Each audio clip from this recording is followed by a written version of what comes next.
আমার কাছে একটি অনুভূতির নাম মাওলানা কাজী ফজলুল করিম রাজু হাফিজাহুল্লাহ, যাকে দেখে প্রথম জেনেছি আমাদের বগুড়াতেও একজন কোরআনের গবেষক রয়েছেন। তার মতে কোরআনের আলোকেই বিজ্ঞানের গবেষণা করতে হয়, বিজ্ঞানের আলোকে কোরআনের গবেষণা নয়। কেননা বিজ্ঞান তার মত বদলায়, কিন্তু কোরআন এমন এক ঐশী বাণী যা কখনোই বদলায় না। তিনি হাজারো মুসলমানের রাহবার। তার জুম্মার বয়ান শেখায় কিভাবে একজন মুসলমানের সামনের 7 দিন চলতে হবে। তার আলোচনা শুনলে চঞ্চল মন হয় প্রশান্ত, গোলক ধাঁধায় ঘোরা অশান্ত মন পায় স্পষ্ট সরল পথ। তিনি একজন কাজী ফজলুল করিম রাজু হাফিজাউল্লাহ।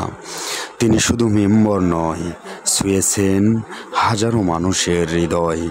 তার দরাজ কণ্ঠে সত্যের ঝংকার, তার চলায় দিনের দিক দর্শন।